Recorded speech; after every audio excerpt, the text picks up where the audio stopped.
Well-known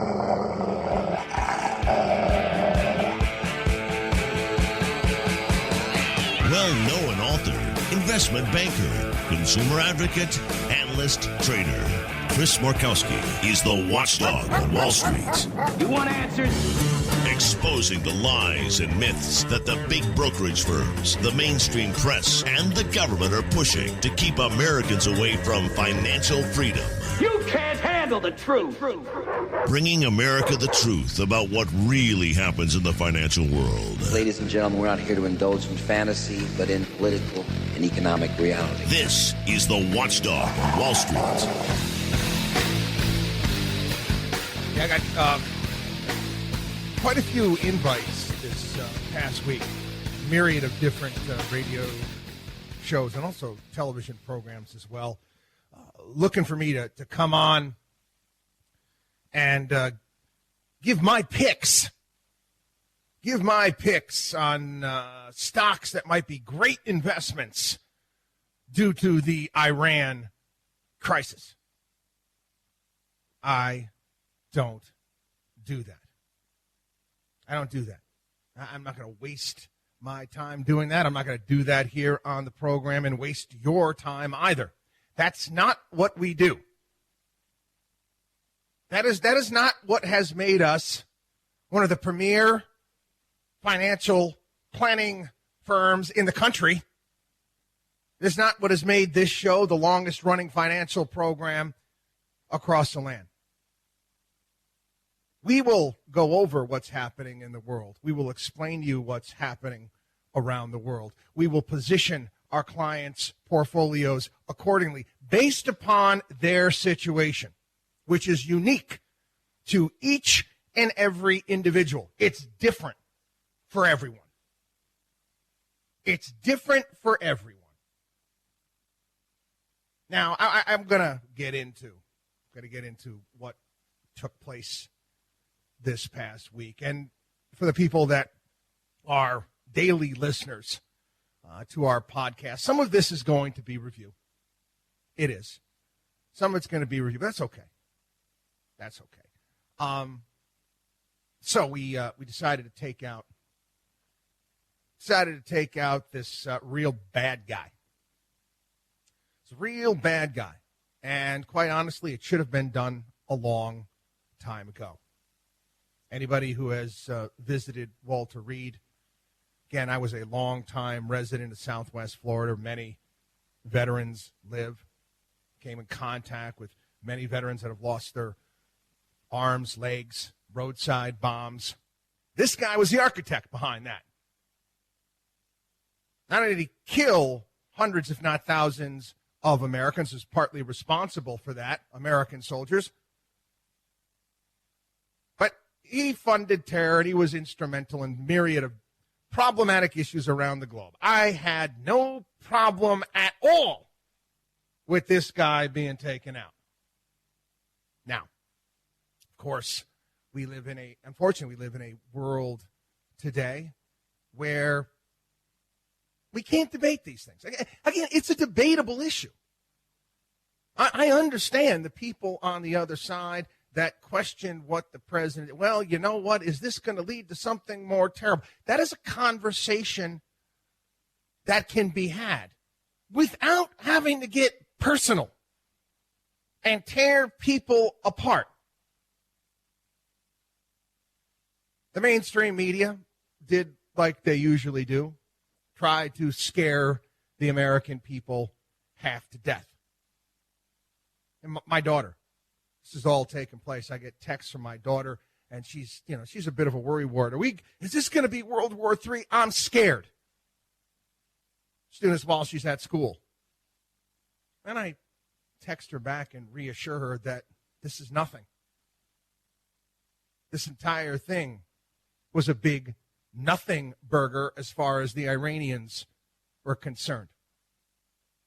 We've been manipulated as a people on countless occasions, and go back a lot of post-World War II stuff in Vietnam, Pentagon Papers, Iraq War I, II, lately the Afghanistan Papers. Now the mainstream media wants us to believe that Iran is this major threat to the United States. Are you kidding me? Are you kidding me? I remember. I can't remember exactly whether it was a State of the Union address or it was another address that George W. Bush made. I think it was a State of the Union address where he gave his Axis of Evil speech, where he called out Iran, Iraq, and North Korea as an axis of evil. And right after that, I took that. And right here on the program, I said, they're not axis of evil. They don't scare me. You want the real axis of evil in this country? It's the politicians, it's the too big to fail businesses out there, and the mainstream media that are working hand in hand to further their needs and not ours.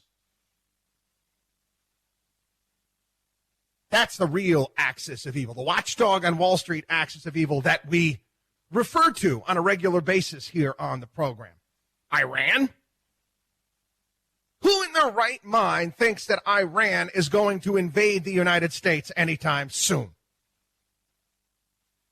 It's patently absurd. I liked a lot what Donald Trump had to say, the speech that he gave the day after the Iranians decided to have a fake attack on the United States. That's exactly what it was. Again, while the attack is taking place, I get word, oh, the Iranians are attacking our bases. I'm like, right. No, they're not. Phone starts ringing. I throw on the news, and of course you get the usual suspects. The really brave journalists that are in harm's way, that are in the area. Oh, what a load of crap. These are the same type of journalists that head down to Florida every single time there's a hurricane and stand on a beach in a T-shirt. Hey, man, the wind's really picking up now. Oh, it's raining really hard now. Oh, geez, we better look out. And I watched the video in the background showing these rockets going off, and I'm like, that's a loop. That's a loop. And not one network. I went from one network to the other network to another. Not Fox News, not CNN, not a single network pointed out that, oh, this is just a loop that's running again and again and again, making it look like there was a barrage coming down. And all the phone calls that I was taking at that point in time, that evening, what did I say? What did I say on the podcast this past week? It's nothing. It's a face-saving measure by the Iranians. And before we even got word, what did I say? They probably even alerted us to what was going to happen. Oh, guess what? Oh, yeah. They told the Iraqis, and the Iraqis told us, or they may have told us ahead of time. Do you honestly think that the Iranians want an escalation with the United States? Their economy went backwards by 10% last year. You've got African nations growing in double digits at this point in time. We could take out their entire military-industrial complex from far, far away. They are not stupid. There's no way that they were going to go about attacking the United States. It would be over for them. And they know that. But no. You're not going to get any of that perspective like that. No, not in the mainstream media, because we got to scare the hell out of everybody, get everybody worked up. I love Donald Trump's speech. It was a de-escalation. It was an olive branch. It was an offer. It was an offer to start doing business. Who doesn't want to do business there? Anybody ever see pictures? Let me take a look. Google it sometime. Go online and take a look at what Iran looked like back in the 60s and the 70s. Looked like a pretty hopping place. In fact, Tehran Airport was one of the busiest airports around. It was a gateway to Asia. We don't want that back. We don't want to do business with them. Again, the more wealthy people in the world, the better off we're going to be. The more business we can do. That's the direction we want to go. That is the direction we want to go. But we also, as a nation, we have to make ourselves very clear who we are. Again, a statement that made by Donald Trump this past week. And again, to all my new listeners out there, I am not Sean Hannity. I'm not Sean Hannity. I don't have a skirt on and pom-poms and cheer Trump on. I go after Trump all the time for things that I disagree with. I'm an equal opportunity basher here on this program. But when Donald Trump made it perfectly clear that you are not to touch a single hair on a head of an American, you leave Americans alone. That was important.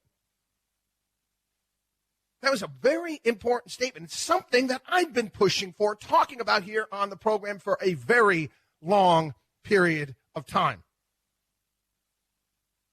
You put it out there, plain and simple. You mess with the American people,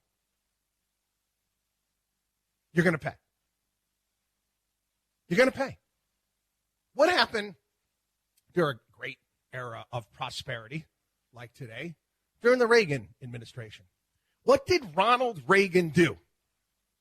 What did Ronald Reagan do when the Libyans set off a bomb at a Berlin discotheque? What did Ronald Reagan do? Oh, yeah, he bombed Gaddafi, his family. He killed members of his family. Never heard from Gaddafi again. I thought about it this past week. There was a scene, and obviously one of my favorite movies, The Godfather. I'm going to play a clip for you right now. Have a listen. My youngest son was forced to leave this country because of this Salazzo business. All right, I have to make arrangements to bring him back here safely, clear of all these false charges.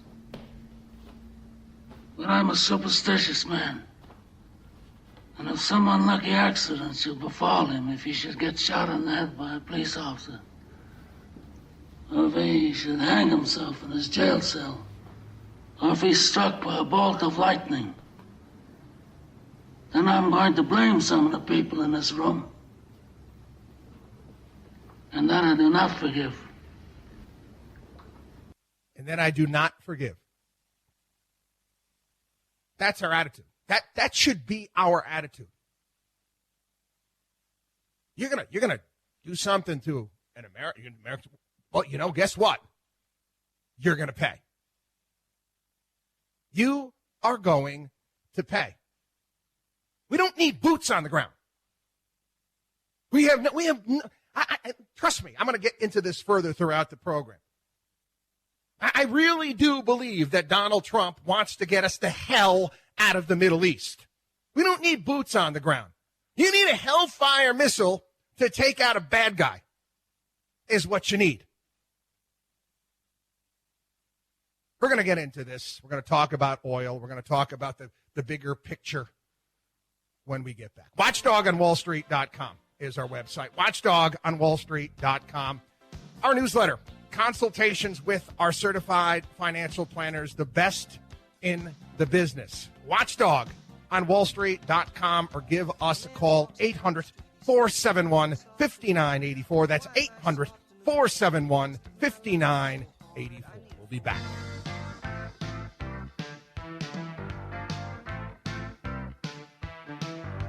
You should believe in math, not magic. You're listening to the Watchdog on Wall Street with Chris Markowski. Welcome back, everybody. It is the one, the only, the Watchdog on Wall Street show. We take the liars, the crooks, the cheat out behind the woodshed and give them a beat down, which we like to do. We're going to have a little fun before we get into, I know there's a lot of serious stuff here on the program. A lot of serious stuff this past week, but again, we put it in perspective.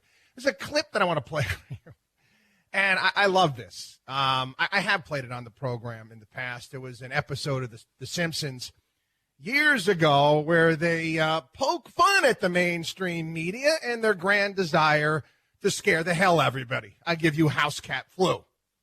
I'd like to call to order this secret conclave of America's media empires. We're here to come up with the next phony baloney crisis to put Americans back where they belong, in dark rooms glued to their televisions, too terrified to skip the commercials. Well, I think... NBC, you are here to listen and not speak. I think we should go with a good old-fashioned public health scare. A new disease. No one's immune. It's like the summer of the shark, except instead of a shark, it's an epidemic. And instead of summer, it's all the time. That is so... Now, I hate to be the guy who derails what everybody else loves. He loves being that guy. But, Janice, we do have standards. This can't be a made-up disease. The only moral thing to do is release a deadly virus into the general public. We do have something we've been holding on to, but it hasn't been tested. Get over here, NBC. Well, we certainly believe in testing, but Wow. Oh, yeah. So, we've got our deadly disease. Now, we just have to blame it on something that's in every household, something that people are a little bit afraid of already. House cat flu is coming, people. The Center for Disease Disinformation predicts with some degree of probability that the house cat flu might spread in the following hypothetical outbreak pattern. So petter beware, that warm body on your lap just might be ready to destroy your tender victuals.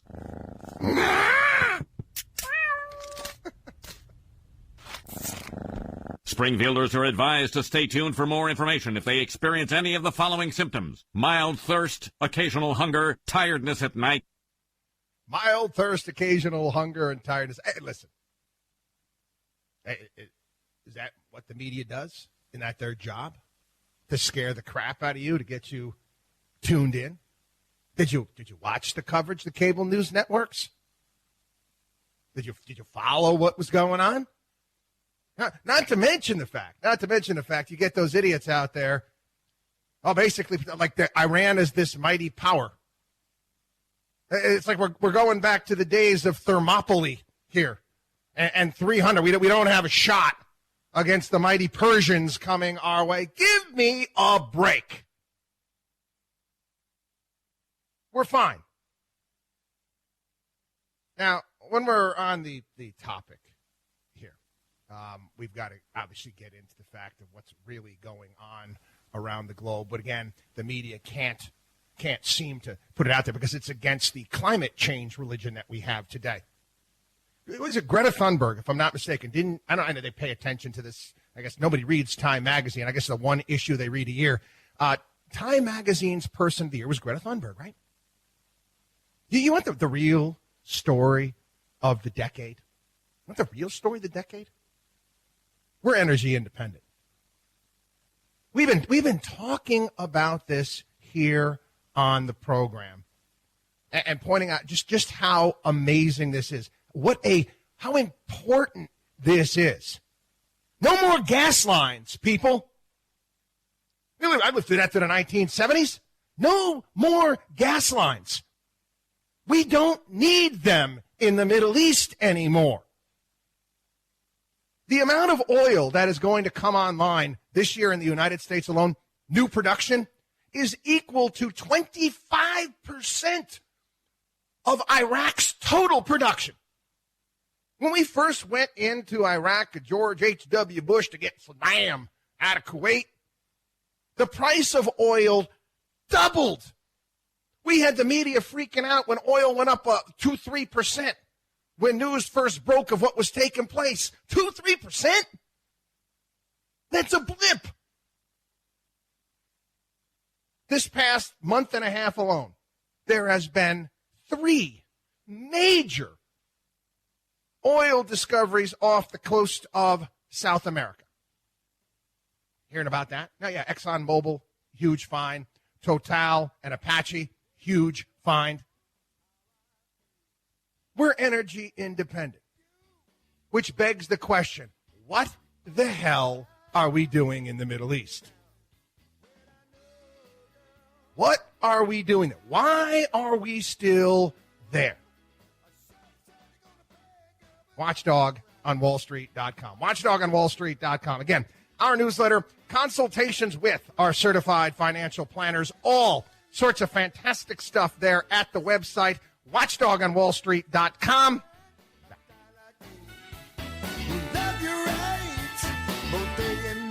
You're listening to the Watchdog on Wall Street.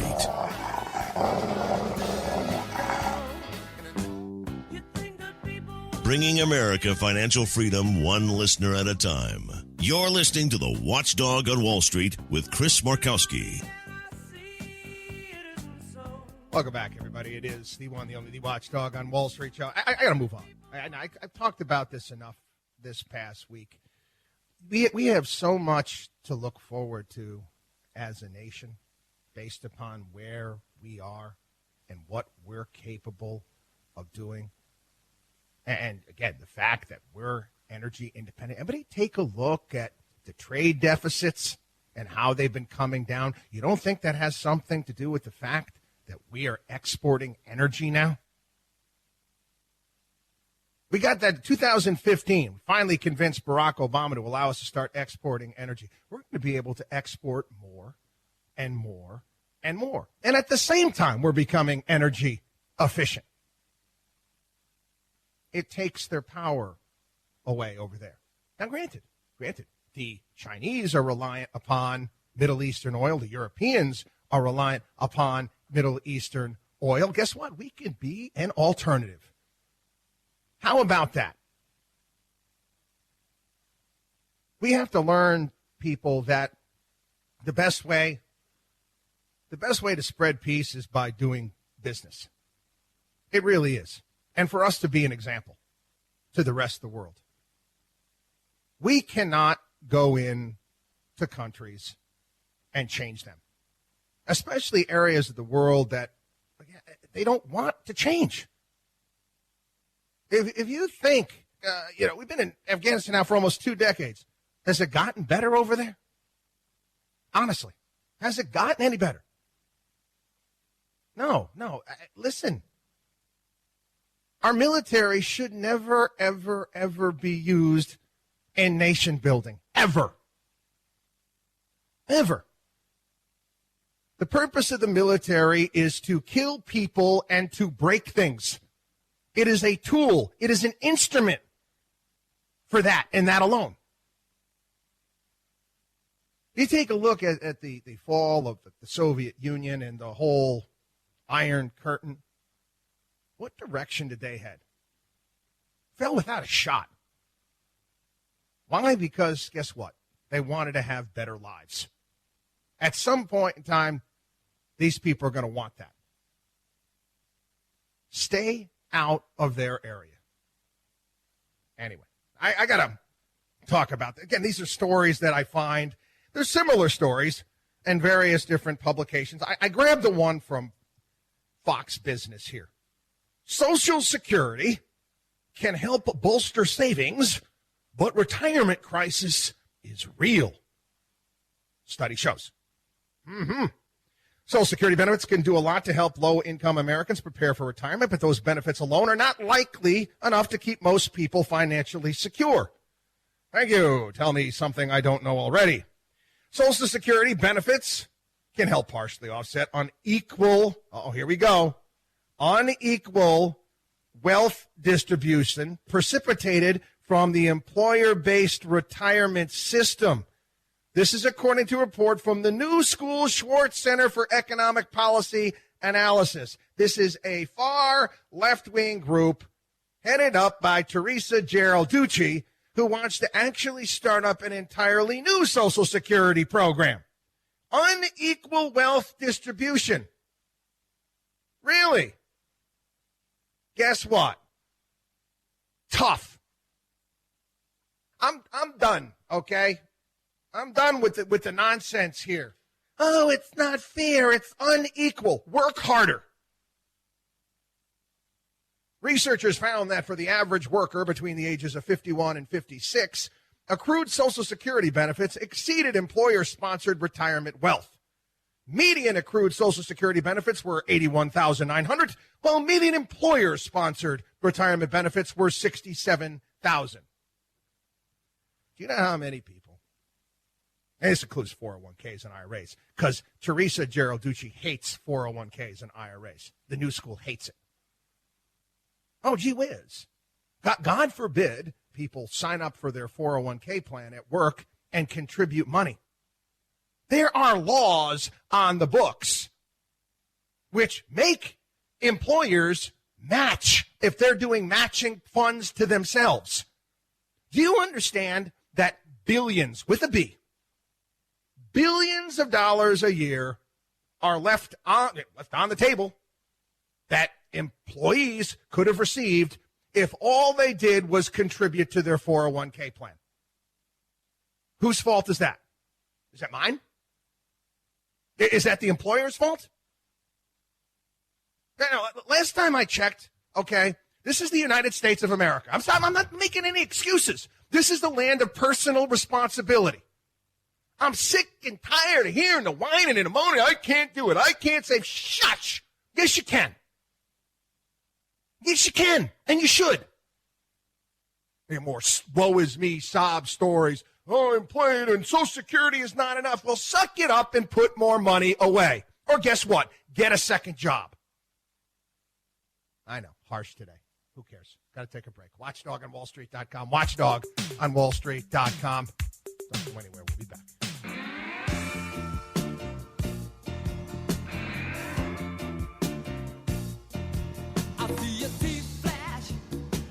Taking Wall Street's liars, crooks, and cheats out behind the woodshed. You're listening to the Watchdog on Wall Street.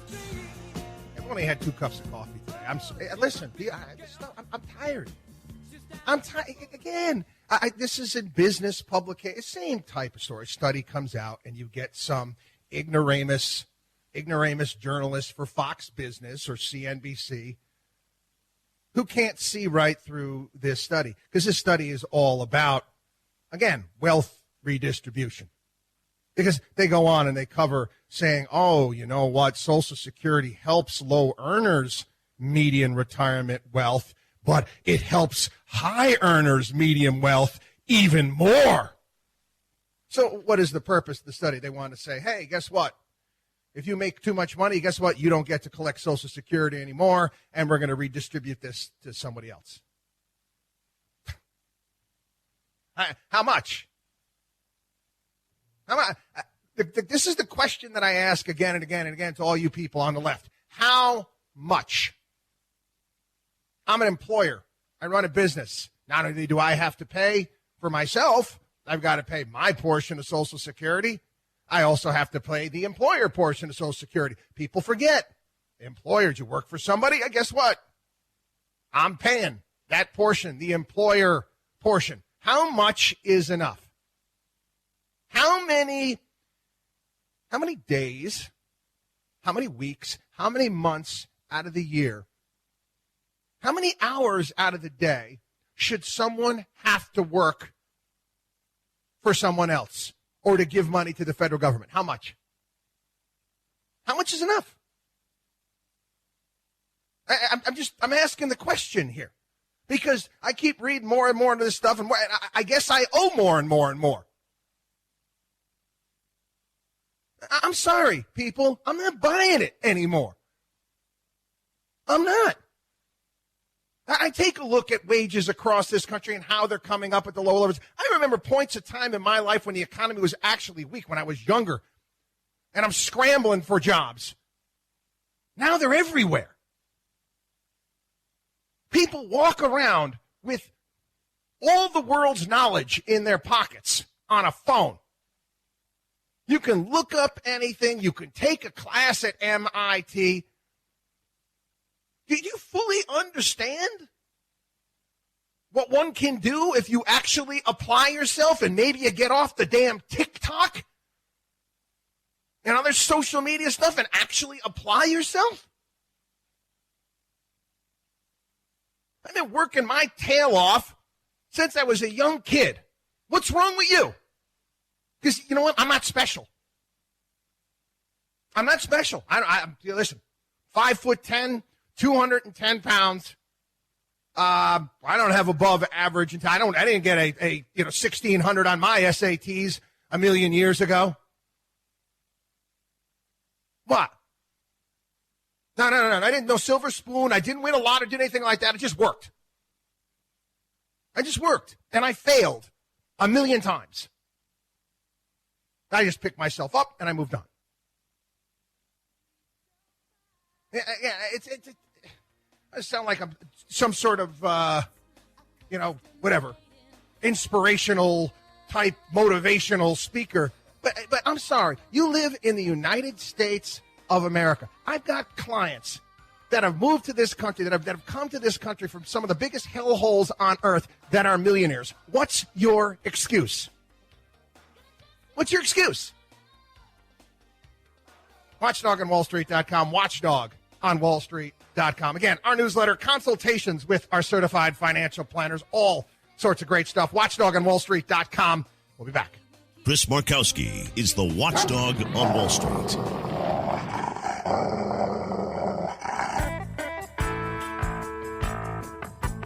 This is the Watchdog on Wall Street.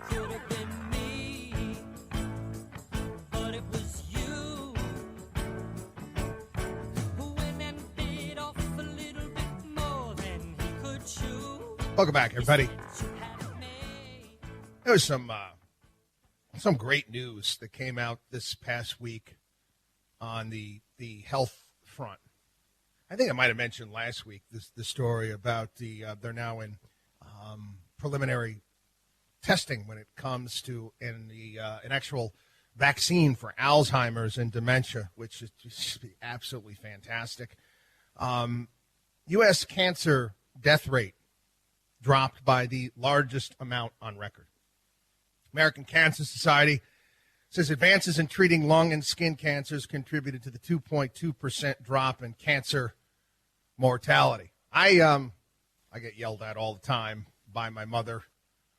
Put sunscreen on. I'm a bit of a sun worshiper. I love being out in the sun, and I'm not a big fan of putting on the sunscreen. I tan very easily. So I went to the dermatologist this past week, and I haven't had a full body check for years and years and years. I said, you know what, I better do this. And thank God I'm okay. I got to start being a little bit more responsible as well. But you see stories like this, and I'm just like, this is great. This is great news. But you know what? There's another side to this. There's another side to this that I've discussed here on the program, and it's something that I often have to deal with, where living longer scares people. Think about how messed up that is. Wait a minute, just kind of contemplate what I'm saying right here. Think about what I'm saying right now, where living longer and healthier lives frightens people. Because it does. It does. We have people all the time that all myriad of different ages, but also people that are retired or close to retiring that give us a call, inquire, need our help. And one of the big things is I'm afraid I'm going to outlive my money. I am afraid I am going to outlive what I have. Don't. You don't want to go through life worrying about running out of money. I admit that's a scary thing. It is. If you're worried about outliving what you have, you need to call us. You need to call us. You really do. And listen, we're going to tell you what to do. And it's not magic. I don't have any magic pixie dust or fairy dust that I could sprinkle onto your portfolio. We will be honest with you. Just like one of the things here on the program, people, they'll listen to this and say, Chris, man, you are brutally honest on that program. I don't sugarcoat anything. We don't sugarcoat anything. I'm not here to tell you what necessarily you want to hear. I'm here to tell you, we're here to help you and tell you what you need to hear. This is what differentiates us from all the other idiot schlock brokers and financial planners out there. I'm not gonna go ahead and tell, hey, yeah, you're gonna be fine, keep doing this, you're gonna go and have a vineyard in Napa. No. I'm gonna say, guess what? Oh, you think you're gonna retire at 60? Guess what? You're not. And if you do, you're gonna be worried. And guess what? There's nothing I can do about it. I can't show doubles and triples in your portfolio overnight. Anybody who tells you they're going to do that is lying to you.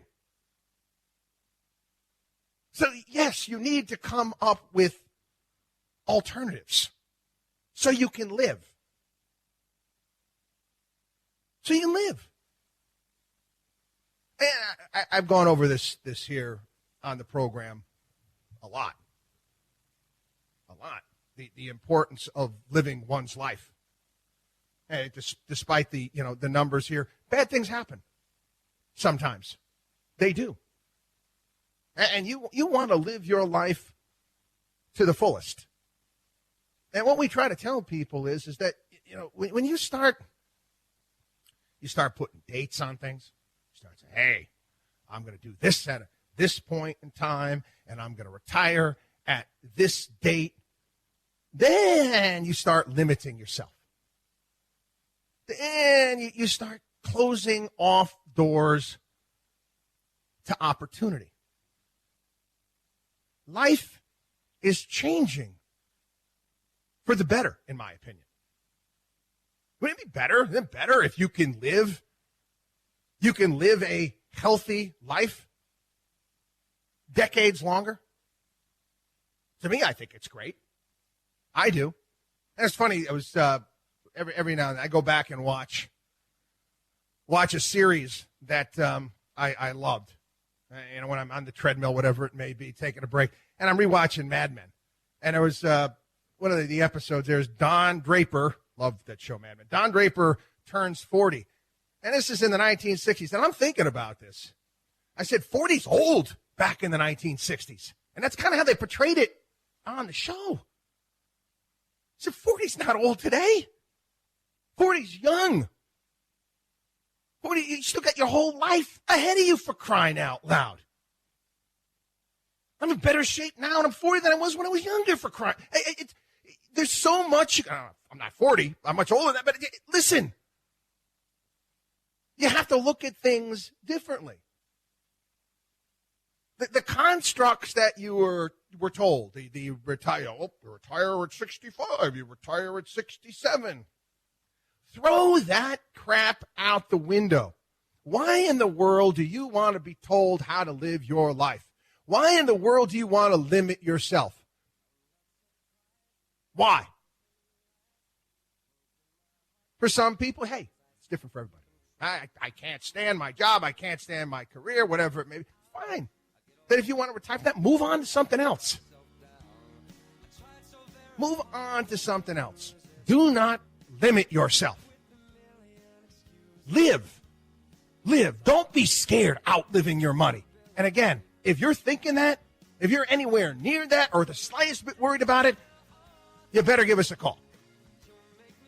Watchdog on WallStreet.com. Watchdog on WallStreet.com. Again, all sorts of free stuff. Great stuff there at the website. Our newsletter, consultations with our certified financial planners. Watchdog on WallStreet.com. Don't go anywhere. We'll be back. You're listening to the Watchdog on Wall Street.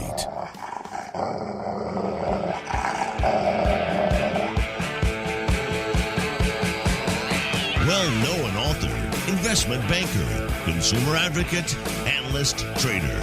Chris Markowski is the Watchdog on Wall Street. You want answers? Exposing the lies and myths that the big brokerage firms, the mainstream press, and the government are pushing to keep Americans away from financial freedom. You can't handle the truth. Bringing America the truth about what really happens in the financial world. Ladies and gentlemen, we're not here to indulge in fantasy, but in political and economic reality. This is the Watchdog on Wall Street. All right, last year I put out a white paper that you can get on the Watchdog on Wall Street website. You can also get on Markowski Investments website as well. And it's about retirement crisis. And it's been downloaded countless times. And I want to go over it. I want to go over it again here on the program. I really do, especially the topic we were just covering here. Listen, people, I don't mean to be abrasive. I don't. I don't mean to be abrasive. I have people that have been listening to the program understand I also coach as well. I do. And I have my way of doing things. I do. I am much more of a I'm here to make you better and point you in the right direction. I want to talk about that. I'm at practice. Last Sunday. We have practice bright and early in the morning. A bunch of kids that I coach. This is the 8th grade group that I coach, and we're practicing at this beautiful indoor facility at St. Anthony's High School here on Long Island. And parents pay a lot of money for the kids to be in this travel program. I've always volunteered my time. I don't take a dime from this stuff. I just love to work with the kids. And I work with I was a defenseman. And I work with the defenseman. And I can tell. I know who's been practicing. I know who's been working on their own. I know who's putting the work in. It's real easy for me to tell. I've been doing this a very, very long time. And we're there at practice. And the kids they're not getting better. They're dropping the ball. They're doing all sorts of things. And I proceed to rip into them. I'm actually a little bit calmer than the guy I coach with. And I explained to him, I said, what do you want me to do? What do you want me to do? I can help you. I can point you in the right direction. We can run drills when we're here at practice. But unless you are doing this on your own, unless you're going home and you're working on your game and practicing on a regular basis, you are wasting your time. You're wasting your parents' money. And you're wasting my time. And again, you're going to be positive all the time. No. What am I supposed to say? Oh, you're doing a good job, Johnny? No, you're not. You need a good, swift kick in the butt sometimes. There's nothing wrong with that. It works. And that's what we're about here on the program. I want everyone to do well. Let me tell you my a little selfish motivation here. Did you understand how happy it makes us at Markowski Investments, how happy it makes me when I take a look and I see where people have come from over the past couple decades, the wealth that they build, the businesses that they build? Nothing makes me happier. The same thing with the kids that we coach. Obviously, we want them to be great lacrosse players and be able to train them so they can play at the next level, whether it be at high school, whether it be in college, or whatever it may be. But we want great kids. And the things that you're learning in sports are the things that are applicable in the real world. And the kids that I was coaching 20-something years ago that I'm still in contact with that are doing all amazing things, different walks of life, firefighters, police officers, doctors, business owners, fathers. I love that. That stuff makes my day. That's why I love what I do. That's why I love my job. That's why I love doing this radio show. So, I get a bit rambunctious here on the program from time to time. Sometimes I'm calmer than others. Sometimes I'm more riled up than others. But I want you to do well. You get it? We're not here to sell you crap. We're not known as garbage financial programs out there looking to sell you a newsletter or a trading program or get you to attend some class. I'm not here to promise you that I can show you doubles and triples on your portfolio overnight. We're honest with you. It's about enjoying life and building for the future. The fantasies that are pitched are just that, the traditional fantasies. Oh, I'm going to walk out of the workplace. Oh, I'm going to have a world of travel and rounds of golf and do whatever I want. Oh, yeah. I'm going to have the money and energy and all to do it all. Well, that's all well and good. And guess what? For some people, they'll get that. If they plan properly, they do enough. If that's what they want. But the reality is that things are changing in the fact that longer lifespans. Social Security. How long have I been telling people? Don't even plan on Social Security. If you get it, great. If you don't, don't. What about all the pensions?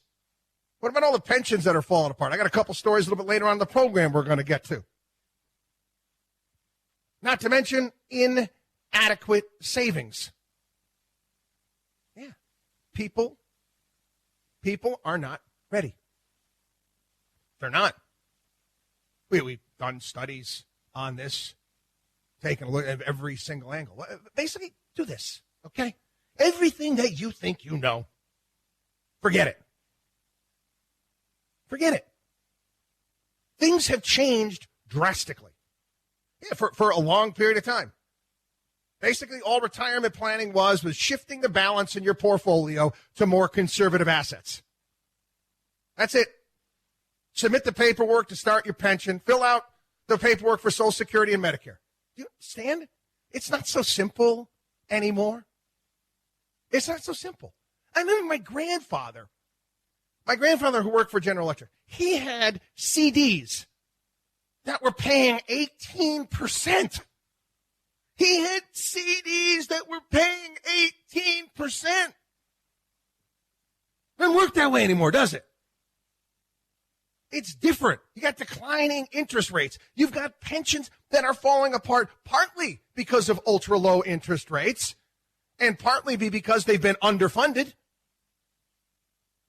All of these things you're going to have to deal with.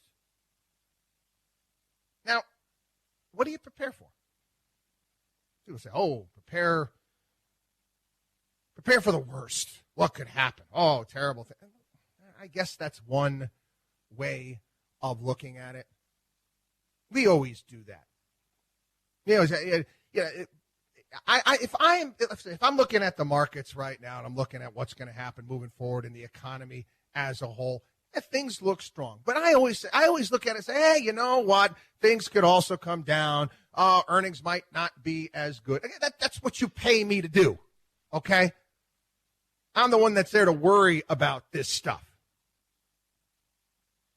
But the idea now, okay, that you're going to retire and you're just going to be able to shift these assets and live off it, you can't. The rates of return are not there. The amount of time that you're going to live is much longer. Good thing, right? Fantastic thing. We should be thrilled with that. But we're not. Today's low interest rates are discouraging people out there to invest in a lot of these things. The so-called safe investments, bonds, CDs. The retirees use these things for years, protect assets from volatility. And again, they earn close to nothing. Earn close to nothing now. And guess what? That's the terrain. That's the terrain. It is what it is. It's something that we've been telling you on this program going back to Alan Greenspan. And the reality is, it's not going to change. You want to know why it's not going to change? Well, governments are deeply indebted. Governments are deeply indebted, and they have to constantly roll over their debt again and again and again. So guess what? They can't have let's go back to the European. I know I'm getting off the beaten track. Let's go back to the European crisis back in 2010. Do you understand that the interest rates on the Greek bonds back at that point in time weren't even that high? It was only like 5-6%. It was only like 5-6%, and it threw the entire country into disarray.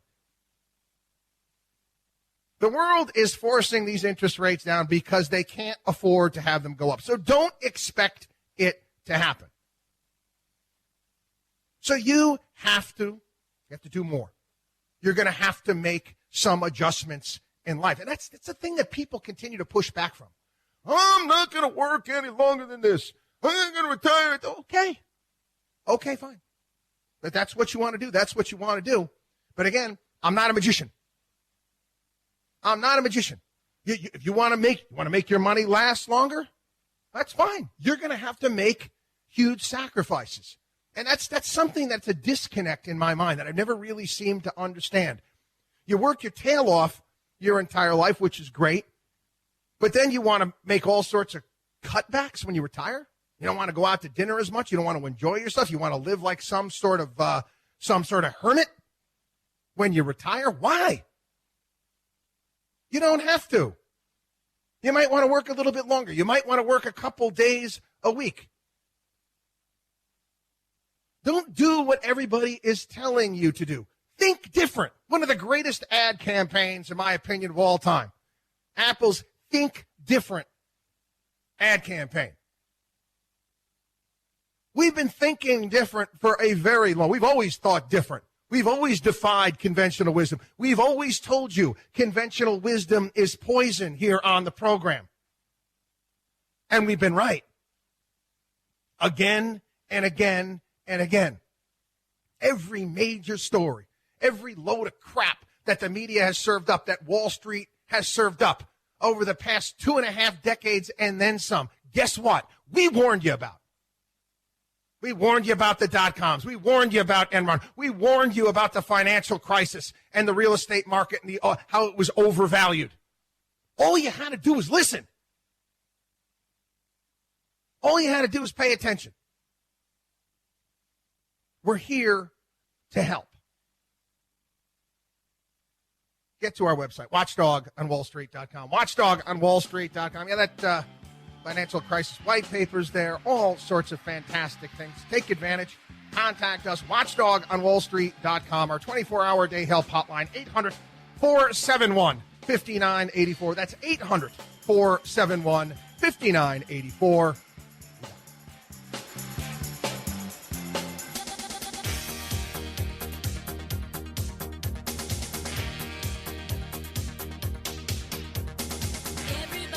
The only man who is taking on the Wall Street establishment.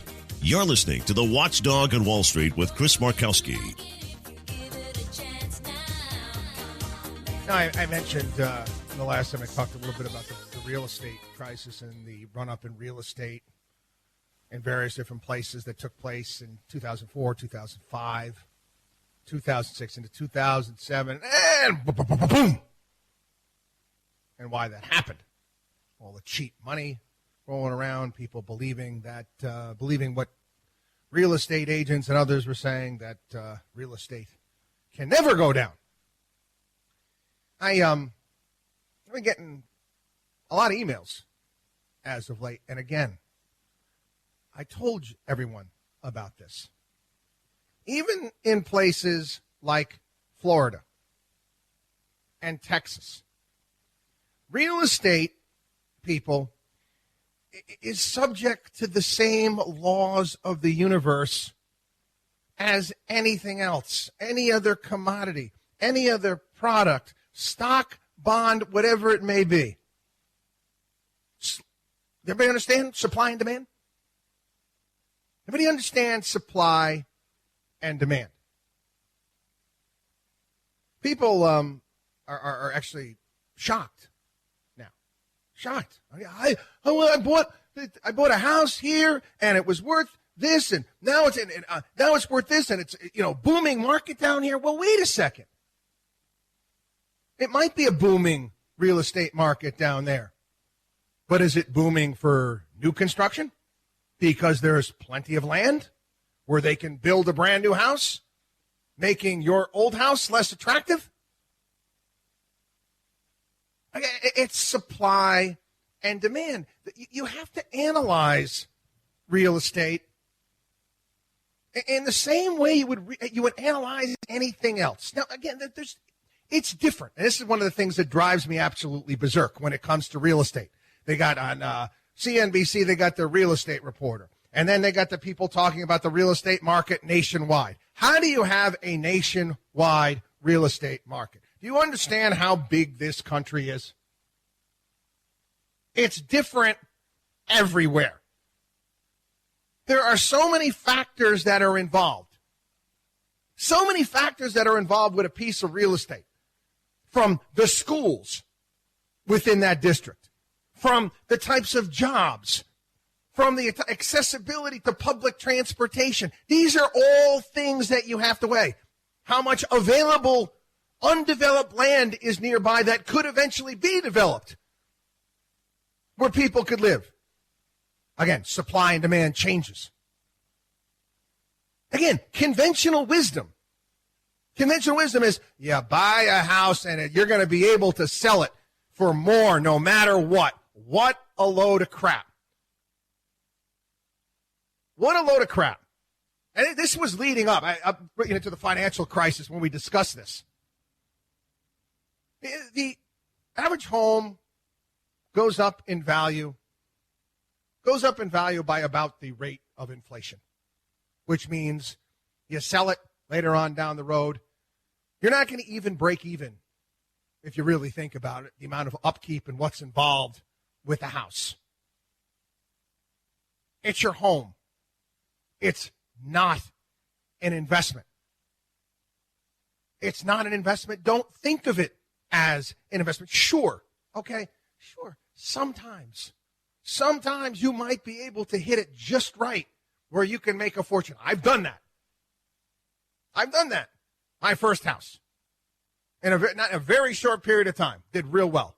My second house, got out flat, but again, lost money based upon all the costs that were involved in the upkeep and all the things that went along with that. A lot of financial guys out there like to incorporate your home as part of your portfolio. We don't.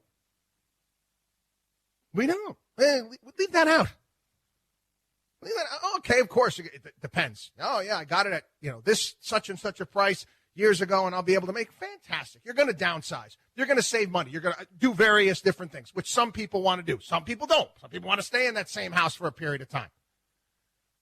But you need to understand all of the factors that are involved. And as I said, I've been getting a lot of these questions from people around the country via email. And I said, listen, this is something I have to sit down and have an extended conversation with you about. I may not be familiar with your market. You need to give me more before I can give you advice when it comes to this, which we're willing to do. You're not going to get it from a real estate agent, okay? A real estate agent is there to market property. That's what they're there to do. They're not a financial advisor. And they're going to tell you more often than not, okay? I know that there's exceptions out there because I know some good ones. They're going to tell you more often than not that it's always a great time to buy. That's their job, right? That's their job. They want to get the highest price possible. That's how they get paid. It doesn't work that way.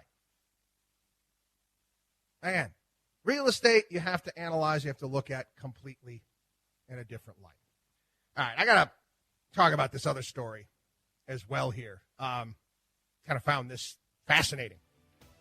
A borrower will be 114 when bonds backed by her student loans mature. Oh, yeah. We're going to be back on. Again, you know what? We're doing a lot of. This show should be called Mythbusters. Watchdog on Wall Street. We're basically busting myths all the time. We're going to talk a little bit about college and college planning and financing and all that sort of stuff when we get back. Watchdog on WallStreet.com. Watchdog on WallStreet.com. We shall return. Chris Markowski is the Watchdog on Wall Street.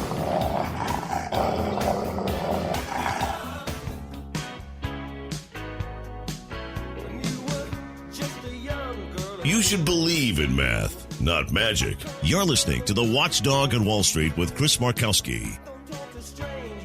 Ah, yeah, little Rick Springfield. The girls loved him when I was younger. Was he on General Hospital, too? I think he was.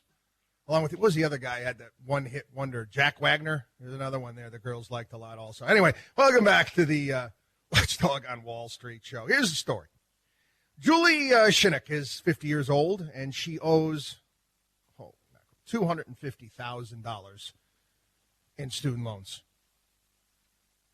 She's 50 years old. She owes $250,000 in student loans.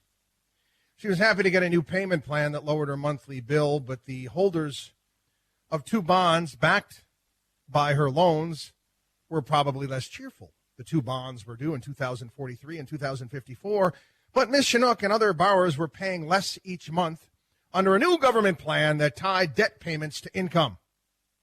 Because borrowers were taking longer to pay off their loans, there was a risk the bonds backed by the loans wouldn't be paid off in time. And again, bond rating firms, we're going to have to downgrade these things. Well, what did they do? They changed the maturity. The big chunk of Miss Chinook's loans now mature in 2083 when she will turn 114. Now, the rating agencies, guess what they rate these bonds as? AAA. Again, it is another part of the great conspiracy to keep people poor and stupid. You listen to Moody's and Fitch when it comes to bonds. They have no credibility. These same rating agencies were putting AAA ratings on mortgage-backed bonds, and they were crap. Garbage mortgages from 2007, 2008. AAA ratings. Ninja loans, no income, no job, no assets. AAA. Yeah, right, sure. You've got to be kidding me. AAA. I'm going to explain to you. The other AAA rated bonds too, Puerto Rican bonds. How'd that work out? How'd that work out, those Puerto Rican bonds, those AAA, Fitch and Moody's? Fitch and Moody's they're for-profit guys. They're not a rating agency. As far as I'm concerned, you pay them enough, they're going to give you a AAA. But anyway, look at the bigger picture here. I'm not talking about the bond performance for these student loans. I don't know who in their right mind would even buy this stuff. Well, I know who does this. And governments convince various different pension funds to buy this crap. $250,000 in student loans, and she's 50 years old. And she can't afford to pay it back. Can't afford to pay it back. Again, conventional wisdom. It's not the first time we've talked about this here on the show. Oh, you got to go to high school? You got to go to high school, and then you have to go to college. No, you don't. No, you don't. Not unless you have a reason to go to college. Not unless you have a reason to go to that school. You can justify that expense. You don't go. Well, I want to study 14th century Russian literature. That's nice. That's nice. You can do that from the comfort of your local library if you wish to do that. What do you plan on doing with that degree that cost you $200,000? And granted, there are certain fields and certain careers out there that, guess what? It's going to cost you money to go. It costs a ridiculous sum of money to go to medical school. It's obscene. It really is. Thank God there's guys like Ken Langone that are doing what they can to lower the cost. As I mentioned here on the program, NYU Medical School is going to be free starting next year. But there has to be a reason for doing something.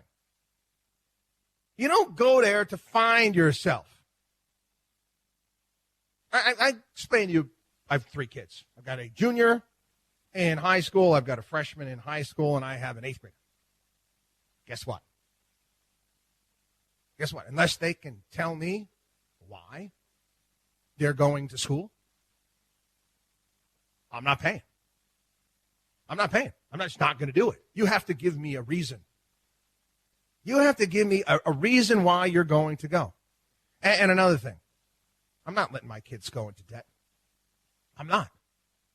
They will go to schools that I can afford.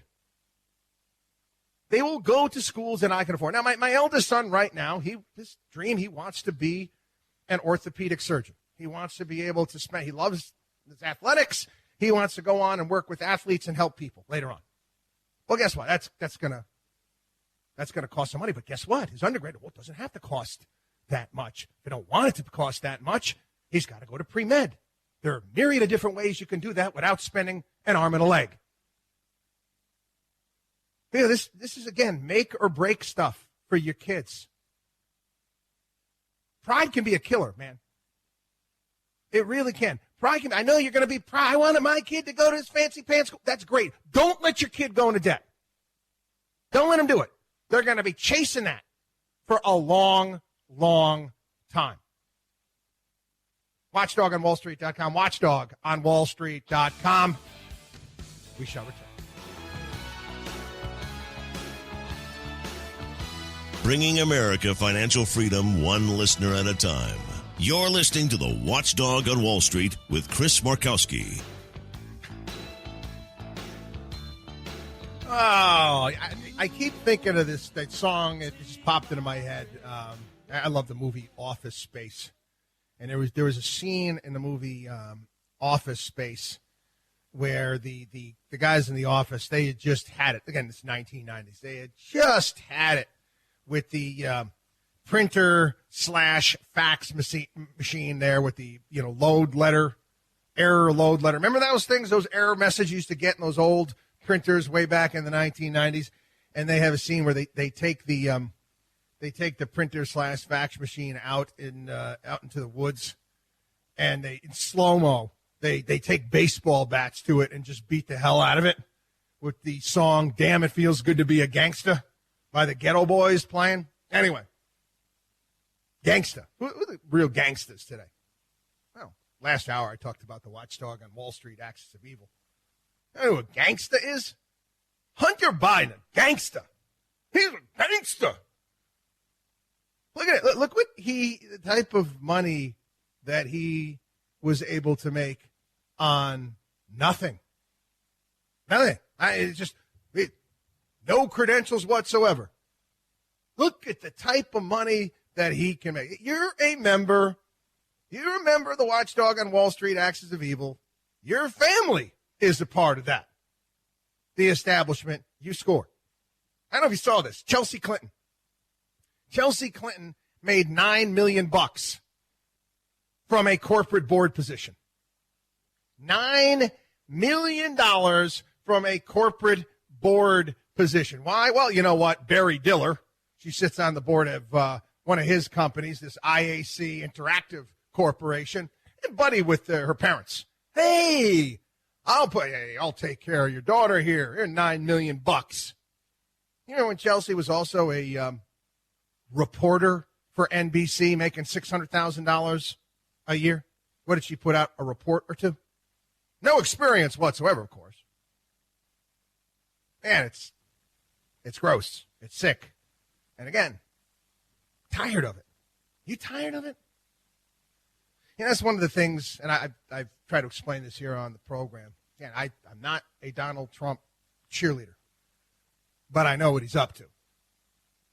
I know what he's up to. And the thing is why he scares them so much in D.C. and part of the establishment is because he knows how the world works. I would say probably one of the more difficult things to do as far as a job is to be a real estate developer in a place like Manhattan. The amount of hoops you have to jump through. Take a look at the pictures of Donald Trump with his arm around Chuck Schumer and Hillary Clinton and Al Sharpton and Jesse Jackson and Michael Bloomberg. He knows. He knows how these people operate. He knows that they're all a bunch of phonies. He gets it.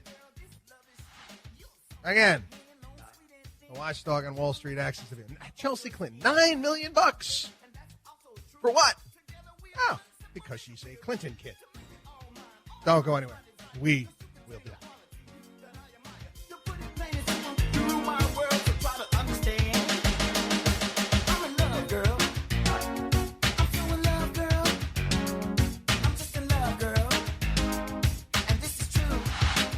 You're listening to the Watchdog on Wall Street.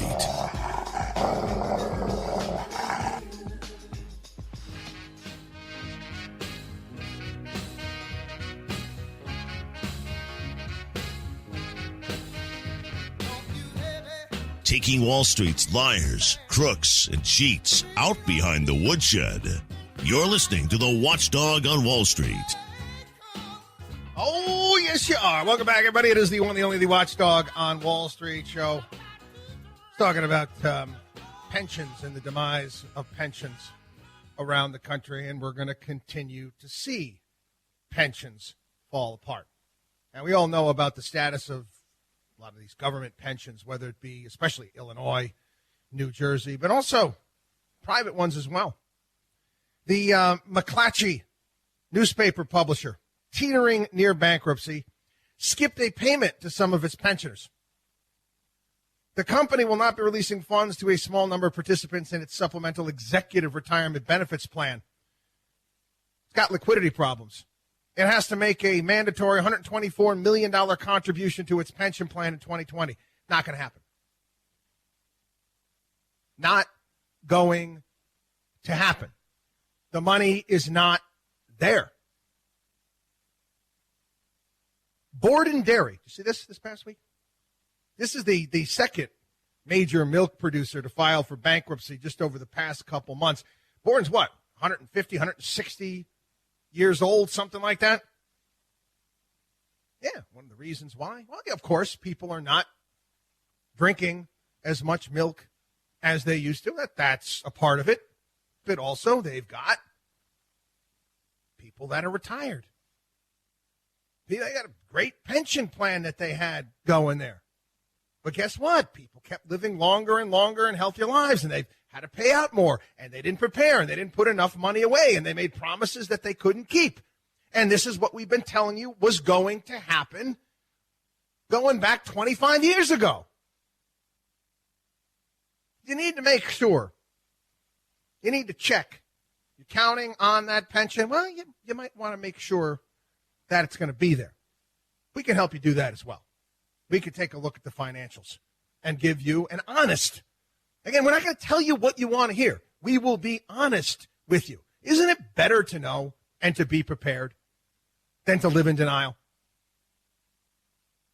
Anyway, I don't know if you saw this past week. Tesla, and I've been a Tesla basher here on the program. I don't own the stock. Stock has done unbelievable this past year, but I was warning people about Enron as the stock continued to rise too.